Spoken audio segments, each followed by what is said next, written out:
À 20 km des rives de la Méditerranée, Arles, l'un des plus grands ports de l'Antiquité romaine.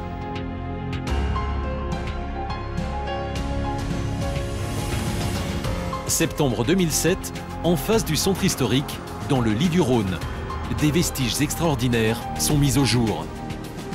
L'une des plus importantes découvertes de ces 50 dernières années en France. On la doit à Luc Long, archéologue, et à son équipe.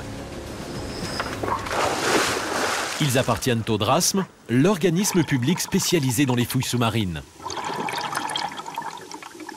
Par 10 mètres de fond et sans aucune visibilité, les plongeurs vont avoir une magnifique surprise. Une vingtaine d'objets sculptés. La plupart sont en marbre. Des visages que le limon du fleuve a parfaitement conservés. Ils ont près de 2000 ans. Parmi eux, un visage reconnaissable entre tous. Jules César, tel qu'il était vraiment de son vivant. Une pièce d'une valeur exceptionnelle. Il y a quelques jours, la statue a été remontée et mise en sécurité sur ce bateau qui sert de base à la mission. Mignon, je peux te la passer là? Tu la prends délicatement, tu vas la caser. Après tu la cales. Sur la berge? Non, pour l'instant, mais là sur l'arrière, là. L'équipe comprend une vingtaine de plongeurs archéologues. Chacun d'entre eux passe près de 6 heures dans le Rhône tous les jours. Tous les objets découverts sont stockés ici, dans le plus grand secret, à l'arrière du bateau. Une semaine après le début des fouilles, la cabine du fond est déjà pleine de trésors.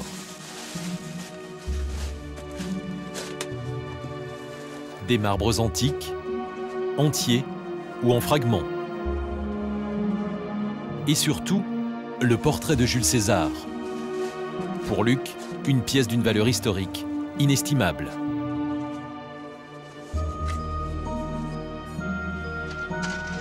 Ce qui est intéressant, c'est que loin des représentations divinisées de César, on a affaire ici à un portrait très expressif d'un homme âgé. Et il y a toutes les chances que ce portrait ait été fait de son vivant. Peut-être d'ailleurs au moment où il a fondé, tout simplement, où il a créé cette ville d'Arles et qu'il en a fait une ville romaine.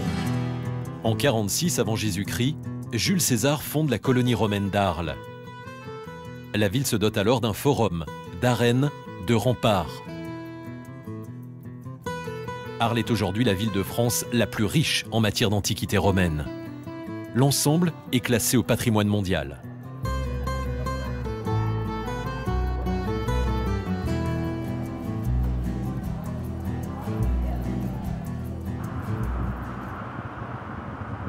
Retour sur le bateau des archéologues. Les heures qui viennent vont être cruciales. Cette tête-là, en marbre aussi, c'est visiblement un dieu barbu, moustachu. Il s'agit soit de Jupiter, soit de Neptune. Et les éléments de fracture ici, relativement frais, laissent penser, par rapport aux autres éléments de sculpture qu'on a retrouvés, qu'il y a peut-être la suite de cet élément dans l'eau. C'est ce qu'on est en tout cas en train de rechercher. Quelques heures plus tôt, l'équipe a repéré un corps en marbre. Christelle, qui s'occupe des images sous-marines au sein de la mission, va tout d'abord le filmer et le photographier.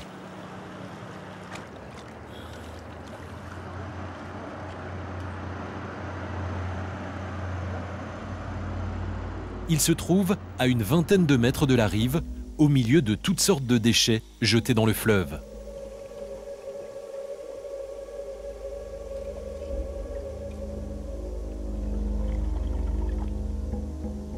Le corps mesure 1,20 m. Il est en marbre blanc. La forme des cassures au niveau du dos n'est pas sans rappeler la tête que nous venons de voir. Sa position exacte est enregistrée avant sa remontée en surface. Bon. S'il vous plaît, s'il vous plaît. Le moment le plus critique, ça sera celui-ci. C'est quand on va hisser l'échelle. D'abord, je dirais, comme ça, si le quai est dans ce sens-là. Donc l'échelle, on va la hisser comme ça. Et après, on la fait pivoter. Et on la pose sur le quai. Et lorsqu'elle sera là, on aura passé le cap le plus difficile. Attention de ne pas arracher toutes les mousses lorsque ça va riper contre le quai. Là, c'est le moment, ça sera un moment qu'il ne faudra pas traîner, quoi. Ça va demander beaucoup de concentration, beaucoup d'énergie. Et ça devrait être une belle fête après. Ce soir, toute l'équipe est mobilisée. 4 plongeurs pour assurer la sécurité de la statue lors de sa remontée. Scratché, ok. Étanchéité complète. Parfait. Et autant sur le quai pour la recevoir.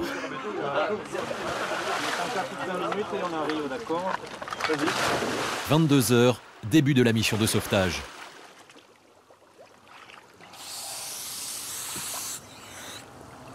L'opération se passe de nuit parce qu'on essaie de garder la plus grande confidentialité sur cette opération. Et sachant aussi qu'on est effectivement surveillé et pillé par des pirates. Et donc on a tout intérêt à sortir les plus beaux objets à l'abri de tout regard pour éviter de, je dirais, développer les convoitises, quoi. Visibilité dans le Rhône, 30 cm.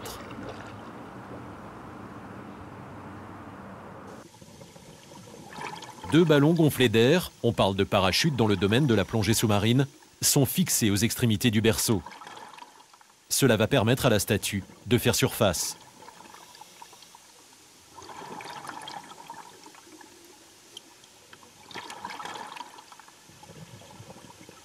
Le buste décolle du lit du fleuve. Un moment critique. Le courant pourrait le déstabiliser ou l'emporter et les plongeurs en perdraient alors le contrôle.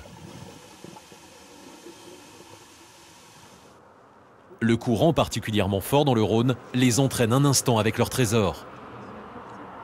Un moment d'inquiétude pour Luc, mais très vite, l'équipe parvient à rejoindre la berge. Ça y est, il se rapproche, ouais.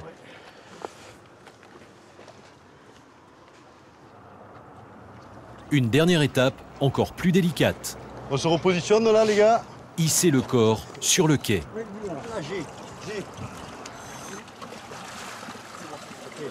Attendez, hein. Ouais, on le tient, Attention les doigts, Jean-Luc. Jean-Luc, les doigts, Jean-Luc. Attendez.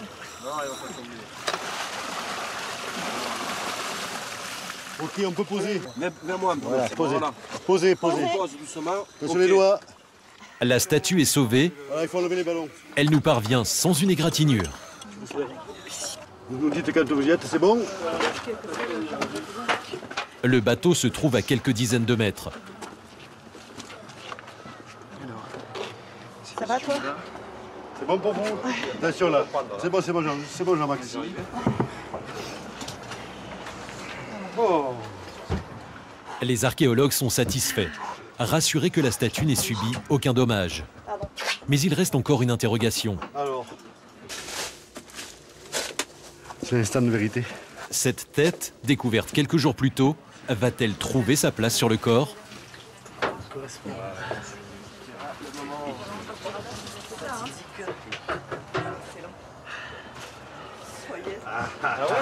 Un moment de doute. Alors? Non. Attends, pas complètement sûr. Pas sûr à 100%. C'est pas sûr à 100%. Si, en fait. Si, ça colle. Ça colle complet. Ça colle. Côté, là, Ça colle, ouais. Ouais, En fait, c'est un morceau d'épaule qui manque. de toute façon, tu peux comparer Tu l'as les barres. mis? Il faut qu'on la recolle dessus. Pour Luc et pour toute son équipe, c'est une grande victoire.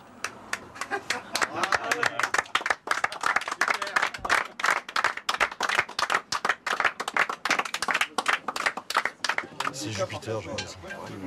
Parce que c'est un corps d'Apollon, mais c'est un barbu.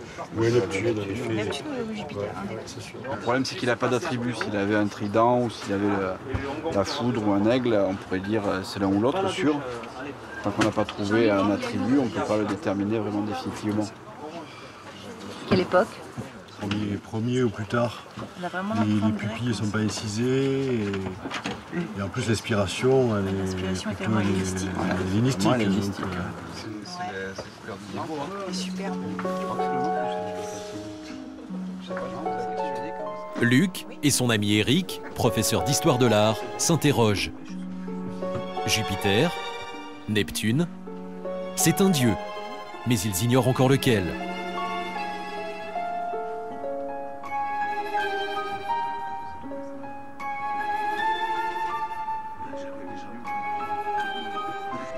Fin de la mission de sauvetage de la statue et début de l'enquête pour découvrir son identité.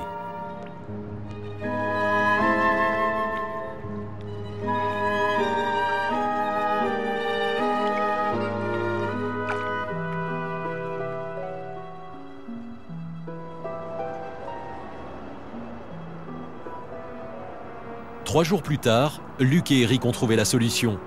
Bon, Eric, j'amène le morceau là, avec les rosses.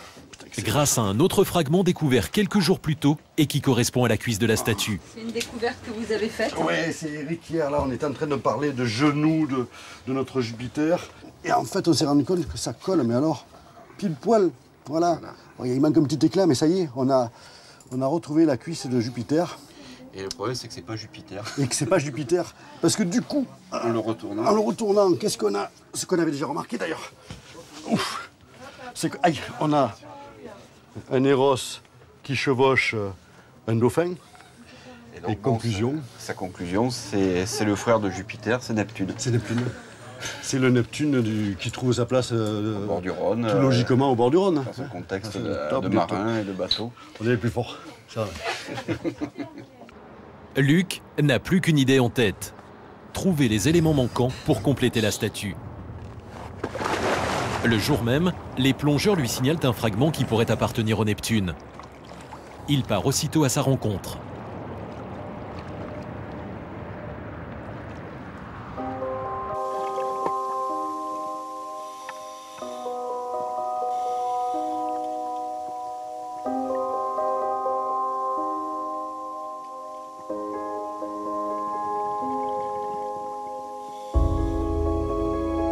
Les deux pieds d'une statue en marbre blanc. C'est bon signe.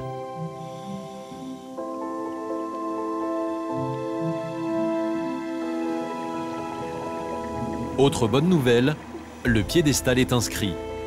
Et pour les archéologues, ces inscriptions sont inestimables. Sur place, en situation, Luc collecte toutes les informations avant la remontée en surface.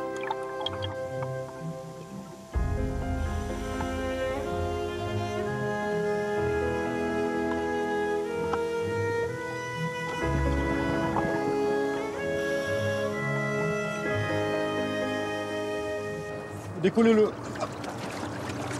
Sur le pied. Ça pied. Ben voilà. Attention. Doucement, doucement. Oh, doucement, doucement. Attention les doigts, Luc. Allez, on va pousser à 3. Ouais, c'est bon. C'est bon. Voilà. Ben voilà.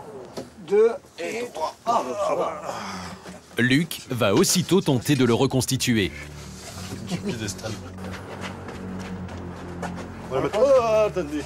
Ne basculez pas. Un marbre antique, presque entier, c'était inespéré. Allez.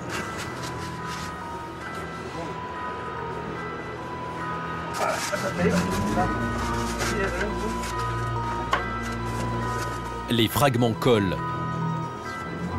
Une petite épaisseur. Une petite épaisseur, j'ai juste. C'est un nouveau pari réussi pour les archéologues.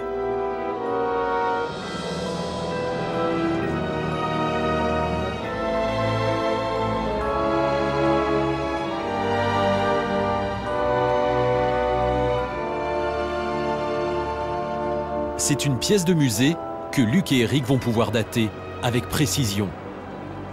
Elle est en effet dédicacée à 3 Augustes, l'empereur Septime Sévère et ses 2 fils. La confrérie des... Alors, Niminubus série, hein. Ouais, C'est donc à la majesté sacrée, voilà, à la majesté divine. de nos 3 empereurs Auguste, OGG, NN, donc de nos donc 3. là, avec ça, grâce au calque, on le savait, c'est nos 3 empereurs. L'inscription est du 3e au 3e, 3 empereurs. C'est Septime Sévère, Caracalla, l'État. Absolument. Et donc, on est dans une année précise. On est en 210.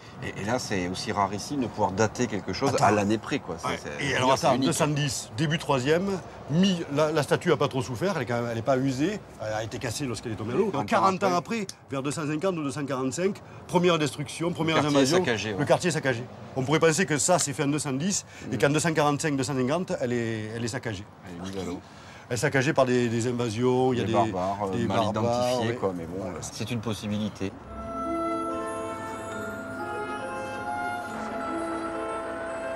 L'inscription est signée par les membres d'une corporation, celle des mariniers de la cité d'Arles, les hommes qui régnaient sur la navigation sur le Rhône dans l'Antiquité. Attends, il faut qu'il le laisse un peu en l'air. Comment cette statue s'est-elle retrouvée au fond du fleuve? Lève-toi, Eric. Appartenait-elle, comme le pense Luc, à un quartier disparu de la ville d'Arles? Les archéologues vont bientôt en avoir la confirmation.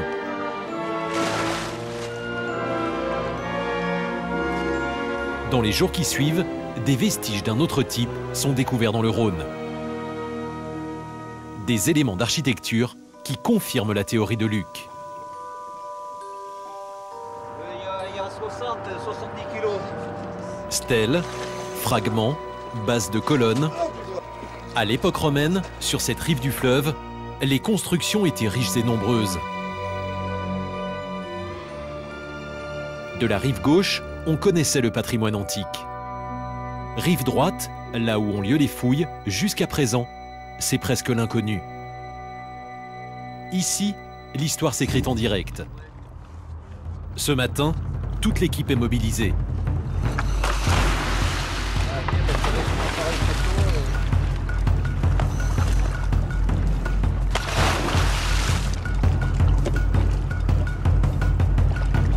Au fond du fleuve, ils ont repéré une pièce monumentale. C'est un chapiteau.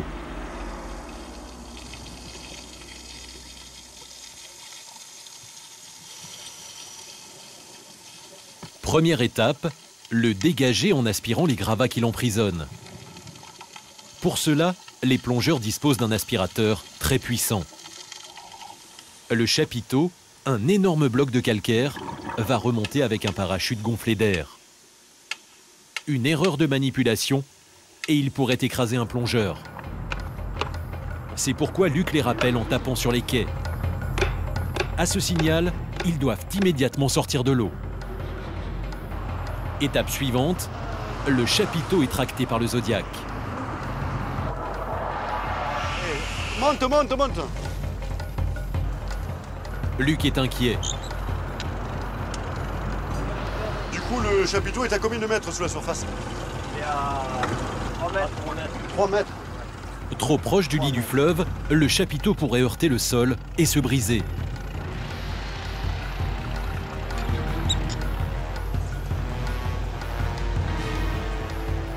Amarre-nous, amarre-nous, amarre-nous.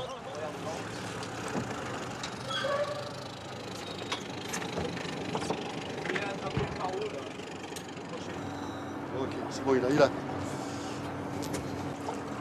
Opération réussie, Attention, attention. le chapiteau est intact. S'il est beau. Attention, Chris. Chris, lève-toi. Une pièce pareille appartient à un temple de grande taille. Pour l'équipe, c'est une nouvelle pièce du puzzle. Voilà, parfait. Ça, c'est bien. Bravo à vous. Oui, c'est là. Ça prouve au moins que sur la rive droite, côté Trinquetaille, il y avait des édifices qui rivalisaient en majesté avec ceux de la ville en face, quoi. Parce que ça, c'est sans doute un édifice, soit une basilique, soit un temple, dont les chapiteaux culminaient à 7-8 mètres d'eau. C'est quelque chose de grandiose. Jamais, jusqu'ici, on n'avait soupçonné la présence d'un grand monument sur cette rive du Rhône. Luc continue son enquête et prend la direction de Glanum, près de Saint-Rémy-de-Provence, à 30 km d'Arles. Glanum, cité antique abandonnée par ses habitants au IIIe siècle après Jésus-Christ. Luc et son ami Eric, le professeur d'histoire de l'art, veulent comparer leurs découvertes à ces vestiges parfaitement conservés. Ce qui les intéresse ici, par exemple, c'est un monument funéraire, le seul mausolée antique encore debout en France. Les chapiteaux sont un peu plus petits. Ouais, les feuilles d'acanthe sont ciselées un peu de la même façon. Un chapiteau corinthien comme celui découvert dans le Rhône. 6, 7, ça fait plus de 8 mètres, ça. Et dans une chapelle, au sommet de l'édifice, les familles riches exposaient les statues des défunts. À quelques mètres, Alors voilà l'arc. un arc de triomphe, caractéristique des villes romaines, comme celui dont Luc croit avoir trouvé les vestiges dans le Rhône. On a déjà l'élévation, la majesté de cet édifice, donc, qui est composé de gros blocs avec des pilastres et puis des colonnes qui sont engagées justement, elles ne sont pas complètes. Une partie de la colonne est dans la maçonnerie, en fait, elle est incluse. Donc ce sont des colonnes qui ont été taillées. Et on a aussi des éléments de colonnes de ce type dans le fleuve. Donc on peut imaginer qu'il y avait à côté de ces mausolées, comme ici en fait, sur le bord du fleuve, des mausolées de cette taille et puis un arc avec pourquoi pas la statue de César, en fait, le fondateur de la cité, et cet arc qui sert de porte fluviale entre les deux villes, on va dire. Observer ces monuments, ici, à Glanum, va permettre de mieux comprendre les découvertes du Rhône. À partir de ces éléments, Luc va maintenant laisser libre cours à son imagination. À quoi ressemblait la cité au 1er siècle après Jésus-Christ?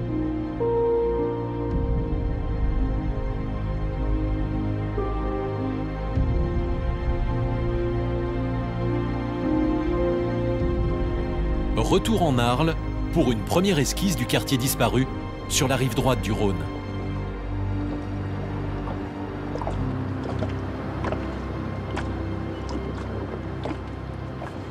J'essaie de remettre dans le même plan à peu près tout ce qu'on a trouvé. Ce ne sont pas forcément des choses qui vont toujours ensemble, c'est le problème.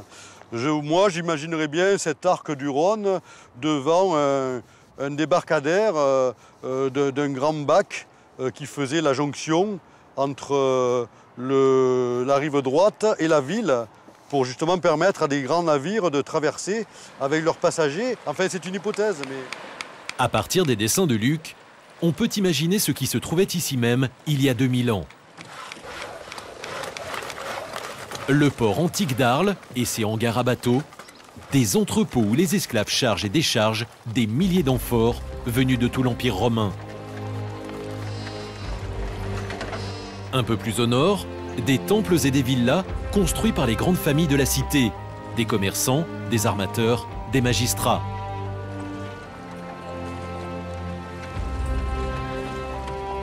Comme à Glanum, des mausolées pour les défunts les plus riches et pour les personnages importants.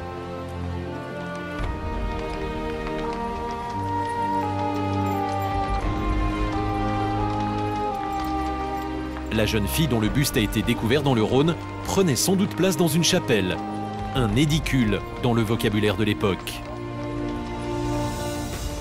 À présent, voici l'arc du Rhône, à la gauche duquel Luc imagine la statue de César, le fondateur de la ville d'Arles.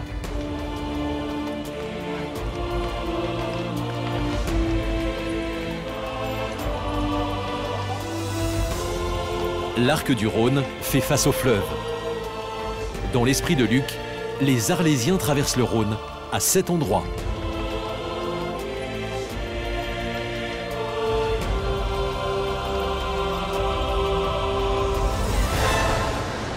Ce matin, Luc poursuit son enquête au musée d'Arles, qui se trouve au bord du fleuve, face à la zone de fouille.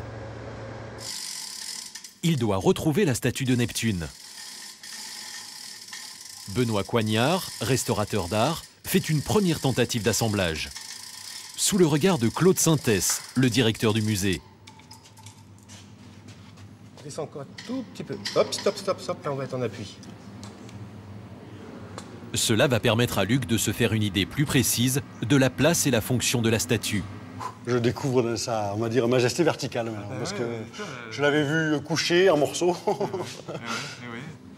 Là, il regarde le Rhône. Il regarde les bateaux qui passent. En fait, il regarde le monde qu'il gouverne, quoi. C'est ça, quoi. Je veux dire, quand on voit son regard, quand on voit où il était placé, forcément, ce qu'il regarde, c'est le fleuve. Et peut-être il regarde les bacs qu'il protège. Enfin, moi, je le sens comme ça. On a vraiment l'impression qu'il y a le lien entre la statue et le fleuve. Parce que ce regard-là, c'est vrai qu'il est au-dessus des hommes, en tout cas, qui sont à ses pieds. Il regarde vraiment le fleuve. Il regarde très loin. Il regarde même les bateaux qui passent, il regarde les... Dans l'esprit de Luc, la statue est disposée en hauteur, en surplomb du Rhône.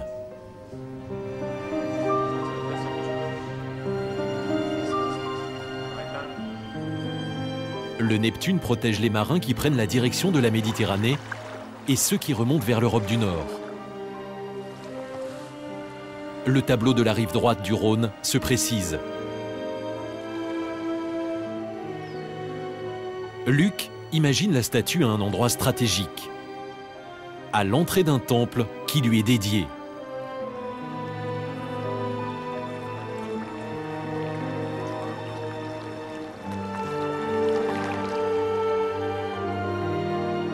Le dieu jette un regard bienveillant sur ceux qui s'apprêtent à passer sur la rive opposée.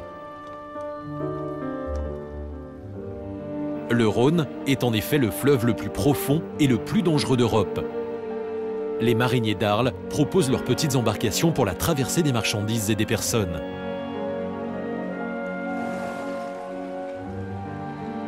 Un peu plus loin se trouvait un pont de bateaux. Les historiens en ont la preuve. 15 bateaux au moins, attachés ensemble, soutiennent une large passerelle. Ce pont ingénieux faisait la célébrité d'Arles dans tout l'Empire. C'est cette cité prospère que les barbares mettent à sac, à plusieurs reprises, à partir du IIIe siècle après Jésus-Christ.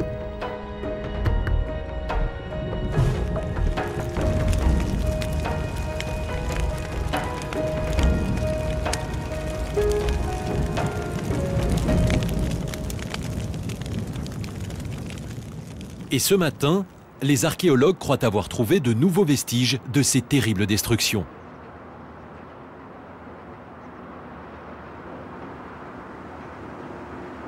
La jambe gauche est en avant. Voilà, et l'autre elle est dans le sédiment. La jambe elle est dans le sédiment. Christelle, chargée des images sous-marines sur la fouille, a filmé une nouvelle statue. En fait, je pense qu'il est en position en train de courir. Elle est encore au fond du Rhône. Alors les mains, là, on voit les mains là. Les mains, voilà. Et ouais, elles sont pas attachées, elles sont croisées derrière le dos. Ah mais voilà, celui qui a les mains tenues dans le dos et qui sont pas attachées, c'est Marsyas. Jean-Luc, le chef plongeur, part aussitôt la récupérer. La statue sera placée et sanglée dans ce berceau.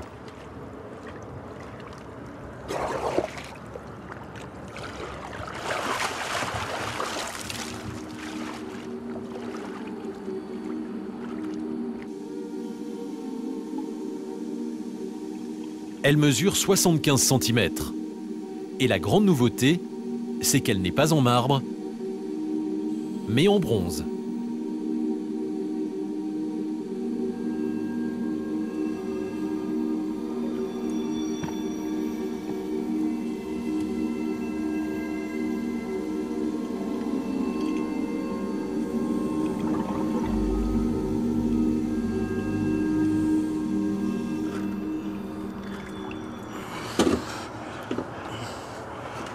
Directement là-dessus.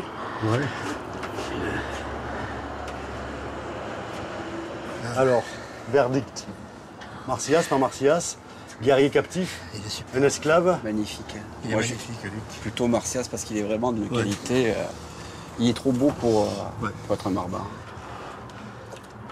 Marsyas est un silène, un faune, donc c'est un homme, mi-homme, mi-animal, et qui avait défié Apollon dans le cadre d'un concours musical. Donc lui jouait de la flûte double ou de la flûte de Pan.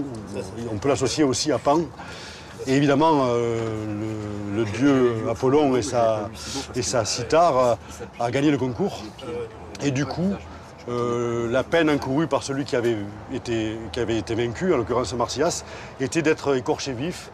Et si on ne se trompe pas, dans cette composition-là, on est au moment du jugement, où effectivement, il est maintenu par 2 soldats qui vont l'attacher à un arbre et l'écorcher vif jusqu'à ce que mort s'en suive. C'est un chef-d'œuvre. Et une nouvelle énigme.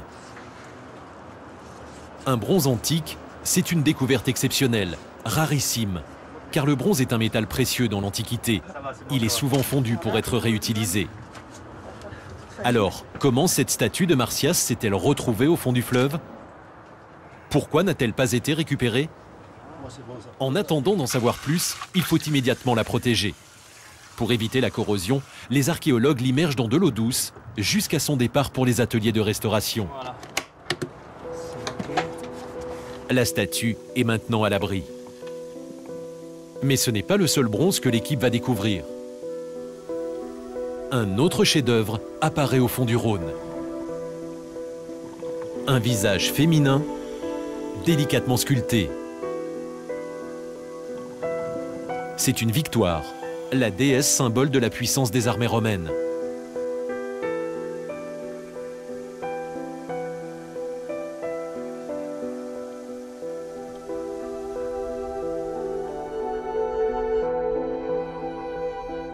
Un autre bronze qui, si on le regarde avec attention, présente à plusieurs endroits des nuances de couleur jaune. Luc pense à de l'or, c'est une affaire à suivre.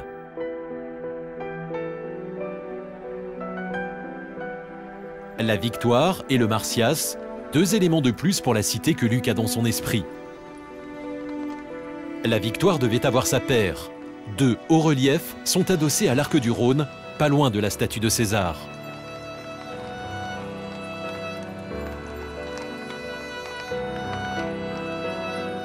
Quant au guerrier captif, le Marsyas, Luc le situe en léger retrait par rapport au Rhône.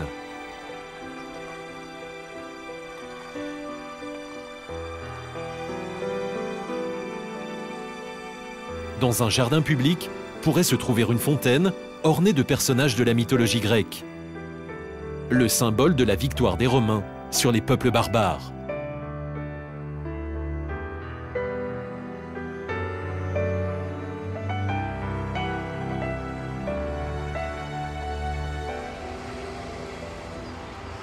Quelques semaines plus tard, au musée d'Arles. La statue en bronze de la victoire est en restauration. Tu vois comme c'est soulevé là, là, tout ça. Et les premières impressions de Luc se confirment. Frédéric, la restauratrice, fait une magnifique découverte. La victoire est couverte d'une pellicule d'or. À ses côtés, Pascal, chargé de la conservation des objets. C'est une zone qui est très altérée, donc...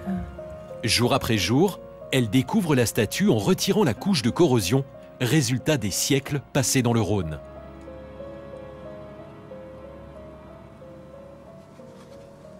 C'est une micro-fouille, on est les archéologues de la statue. On fouille par stratigraphie aussi. On descend progressivement, on remonte le temps en fait, jusqu'à atteindre la surface à l'époque originelle. Dans quelles circonstances ce magnifique bronze doré a-t-il été jeté dans le Rhône? Pascal a peut-être la réponse à cette question. Tout ça, là, c'est de l'or, là, en dessous. Tout ça? Oui. Oui. Là, il n'y en a plus, mais là, il y en a. La statue, pense-t-elle, a été arrachée, au cours sans doute d'une des destructions du quartier. Tous les jours, on la regarde, et tous les jours, il y a une lumière différente, et tous les jours, on voit quelque chose qui est différent. On a deux perforations qui correspondent probablement à des rivetages, donc qui disent qu'elle était nécessairement adossée. C'est un haut relief, donc elle était adossée à quelque chose. Ensuite, on se rend compte, on a vu qu'il y avait deux fissures importantes, une ici, on en a une autre ici.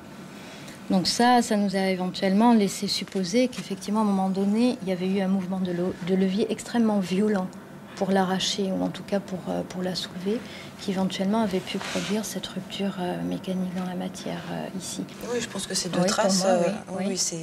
Ça semble volontaire. Il y a une pression mécanique très importante pour l'arracher de cette manière-là. T'es sûr que ça a été violent? Un indice supplémentaire dans l'enquête de Luc sur l'histoire de la rive droite du Rhône. Waouh, oui. Ça commence, hein? Vache. Ça commence à venir. En fait, même l'œil est doré. Là, on voit des petites parties d'or qui apparaissent sur les deux yeux. Elle change d'aspect, là, en effet. Je comprends qu'elle ait pu être convoitée, afin qu'on ait voulu l'arracher, la prélever pour la récupérer, surtout si les gens pensaient qu'elle pouvait être tout en or, en fait. Il faut dire aussi que le passé de la ville d'Arles est connu, il est riche. Hein. Toute cette richesse, elle apparaît, elle transparaît dans les édifices. Voilà. Pour moi, c'est pas du tout anormal. C'est un lieu stratégique, vraiment, entre l'embouchure, entre la Méditerranée précisément et la Gaule. C'est vraiment la porte. C'est par ici qu'on peut remonter vraiment en Gaule. Donc il y a une richesse et donc il y a un côté super très ostentatoire aussi qui doit demeurer parce que c'est un lieu aussi de passage. La victoire, une fois restaurée, pourra témoigner de la richesse des édifices publics à l'époque romaine. On comprend mieux pourquoi, dans l'Antiquité, Arles était surnommée la petite Rome des Gaules.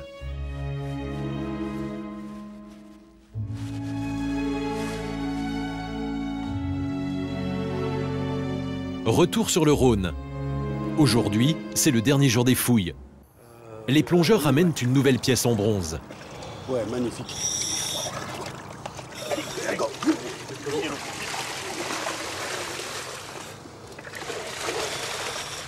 Un bras de statue en bronze, sorti de là.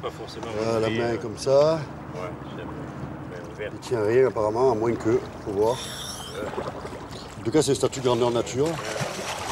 Bon, ça prouve bien qu'il y a de la statuaire à tous les niveaux sur ce quartier et on est à plusieurs centaines de mètres de la zone de la première concentration.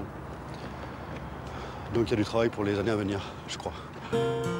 Pour les archéologues, l'avenir de cette fouille s'annonce extraordinaire. La campagne de l'été 2007 s'achève.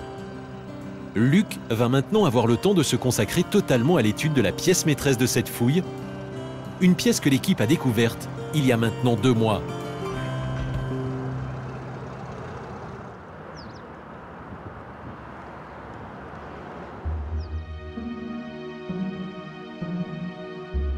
La statue est aujourd'hui en restauration dans les sous-sols du musée d'Arles. Un simple nettoyage. La pierre doit conserver les marques du temps, les traces des siècles passés dans le Rhône.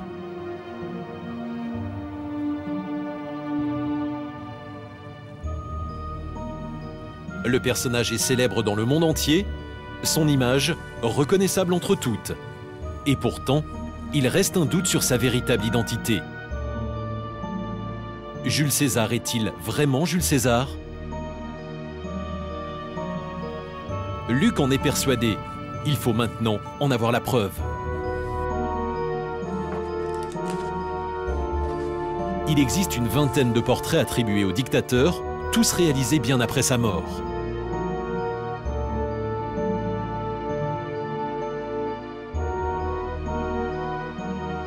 Seules 7 monnaies le représentent de son vivant,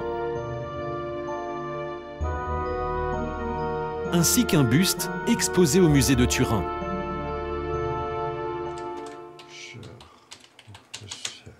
Luc sollicite aujourd'hui l'avis de l'expert mondial de César, le professeur Flemming Johansen. Il est au Danemark.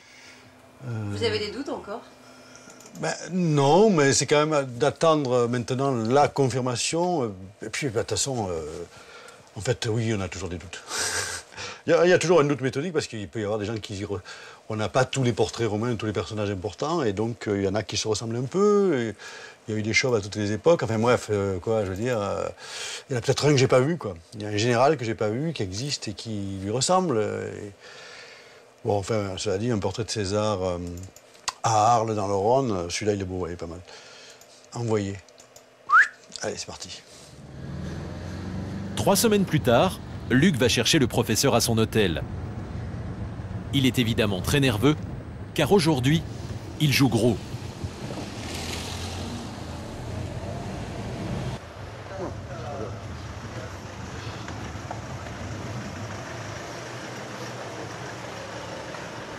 Professeur Johansen, comment allez-vous?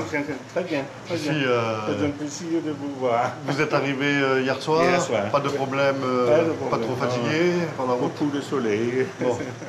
Entre-temps, le professeur a vu les photos du buste de César, mais il n'a pas encore rendu son avis.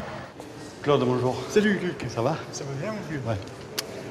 Forme? En forme. Le professeur Flemming Johansen. Bonjour, bonjour. Je suis vraiment très heureux de vous accueillir ici. Voilà. C'est un grand plaisir, un grand honneur pour nous. Pour moi aussi. Non, Et son épouse qui est là, qui est archéologue aussi, bien sûr. Moi, je suis vraiment enchanté. Le grand moment est arrivé. Luc et le professeur pénètrent dans les réserves du musée. Alors, vous êtes prêts? Le voilà.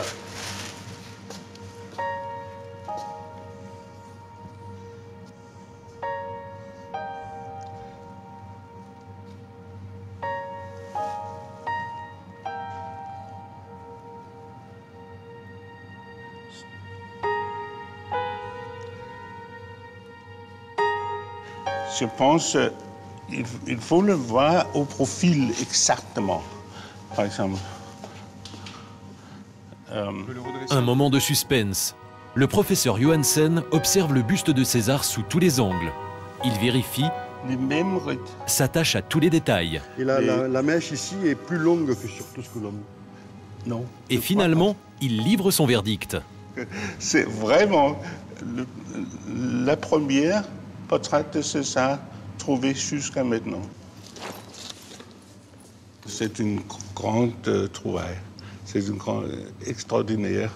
Il faut être très très fier et aussi heureux d'avoir trouvé une chose, une portrait comme ça dans votre vie, dans ce siècle aussi.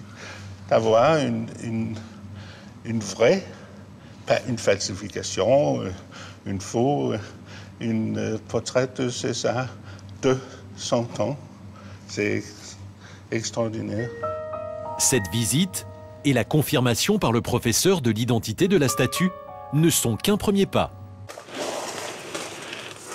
Faut que je la prenne comme ça. Si je la prends comme ça, allez, on y va.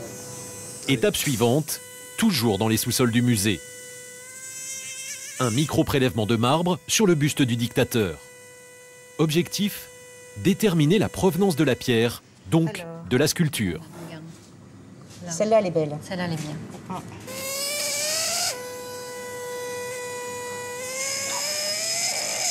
Ah, ça y est. Celle-là, c'est pas mal. Hein.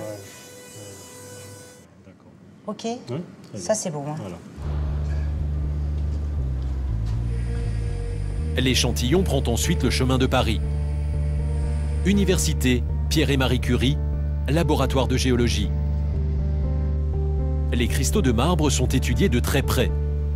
Leur morphologie est comparée à celle de tous les marbres de toutes les carrières connues jusqu'à présent. Même démarche pour la composition chimique de la pierre.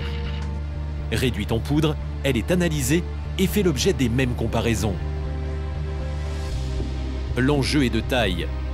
Si la carrière dont est issue la pierre était en fonction du temps de César, cela confirmerait que son portrait a pu être réalisé de son vivant.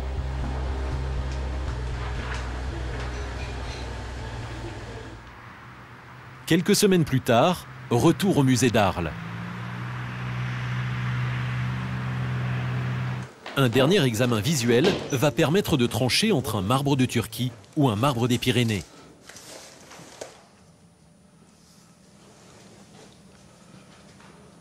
Je pense qu'on doit abandonner l'hypothèse des Pyrénées pour retourner vers l'autre hypothèse. Alors, c'est laquelle alors?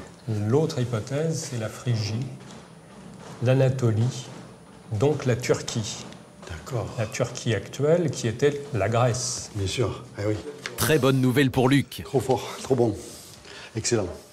Que pour un personnage aussi rare que le dictateur, on ait fait appel à un artiste d'une grande maîtrise avec le marbre le plus rare qui vient du fin fond de la Grèce, de la Phrygie, qui est romaine d'ailleurs à cette époque. C'est le... Ça colle parfaitement, quoi, avec et le personnage et avec l'histoire. Bravo et merci. On connaît maintenant la carrière, l'époque. On passe à l'étape suivante. Pour prouver au monde entier qu'il s'agit bien de César, scan de la sculpture.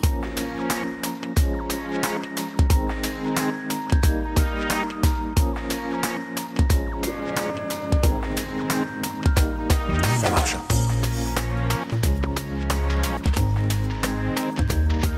Cela procure à Luc des informations très précises sur les traits du visage et sur la forme du crâne.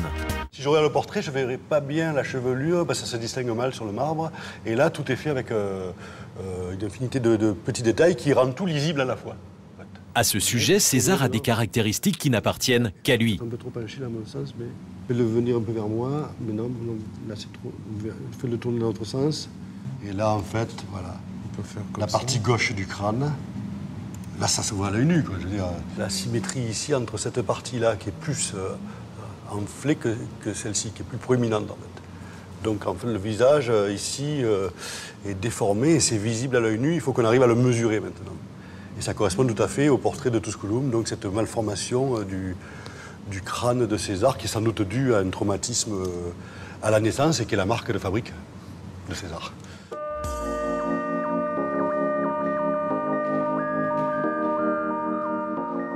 Grâce au scanner, Luc va obtenir avec cette imprimante une copie conforme du buste original, lequel, par sa valeur, ne peut pas être déplacé.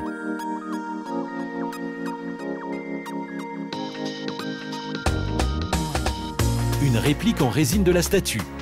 Les moindres détails sont rendus avec la plus grande précision.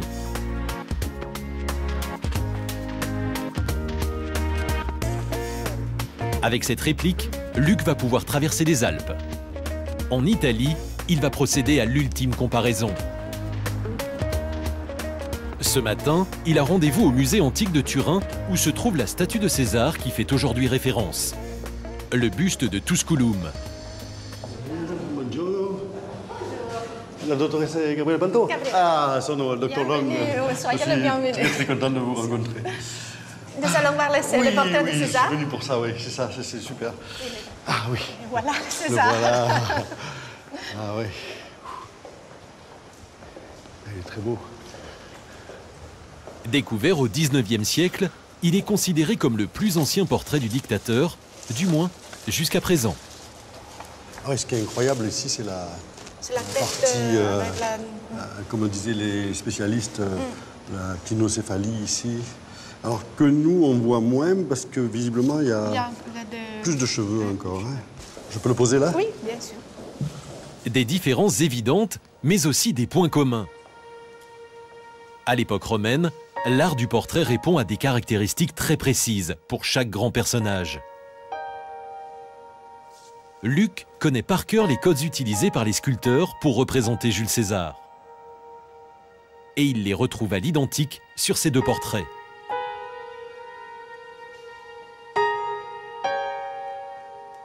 On retrouve quand même les traits caractéristiques sur le cou. Ensuite, c'est la pomme d'Adam qui est marquée ici. Le menton est fort, il est volontaire. Les traits sur le front est large aussi. Et sur ce front large, on a une bague ici, à la base du nez, que l'on retrouve sur les deux portraits. Et puis ici, l'éclairage le montre mal, mais on a les deux rides du lion qui sont marquées ici et là. Et la mèche qui vient sur le front, elle est ici. Elle vient cacher la calvitie. Et on a aussi... en fait, les auteurs anciens disaient que César ramenait ses cheveux sur l'avant pour masquer la calvitie sur le front. Et il avait reçu l'autorisation du Sénat de garder une couronne de laurier pour justement masquer cette calvitie qui faisait l'objet de plaisanteries chez ses détracteurs. Et donc c'était pour lui une des mesures qu'il appréciait le plus du Sénat. Luc et Gabriella, la conservatrice du musée, sont maintenant rejoints par deux experts en scanner. Bonjour. Bonjour. Robert Keogh. Après l'identification visuelle, l'analyse numérique. Le César du musée de Turin est scanné à son tour, pour une dernière comparaison. Ah, ça commence à prendre forme. Ouais, bah ça va vite. Hein. Ah, ouais.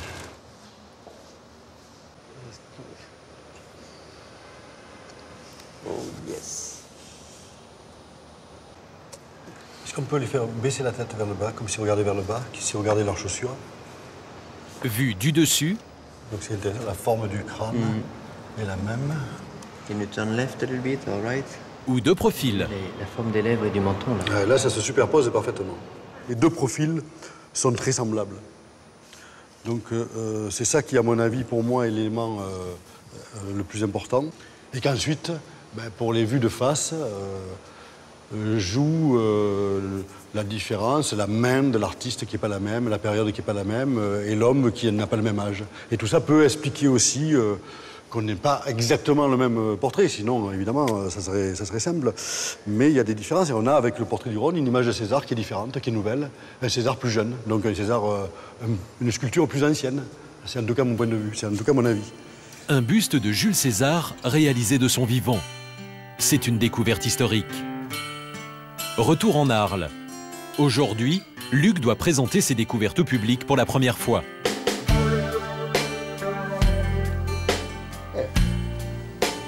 Ecco l'uomo. Au musée d'Arles, tout le monde se presse pour voir le portrait du dictateur. Juste 30 secondes là. Juste 30 secondes pour être un petit peu plus qu'on est un peu loin du buste. D'abord, je l'ai reconnu comme ça, je dirais, comme une image subliminale, quoi. Quelque chose qui faisait partie de ma culture. C'est en ce sens que c'est une découverte extraordinaire. Oui, c'est une nouvelle image de César, un visage inédit de ce dictateur. Et de la retrouver ici, à Arles, ça a quelque chose à la fois d'émouvant et de logique. Pour Luc, c'est la fin d'une longue et passionnante enquête sur un personnage hors du commun.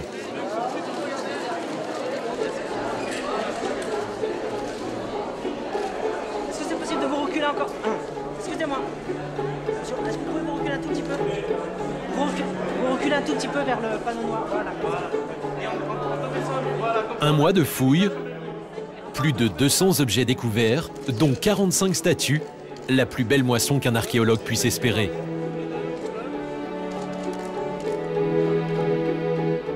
Les pièces découvertes par Luc compteront désormais parmi les chefs-d'œuvre des plus grands musées internationaux.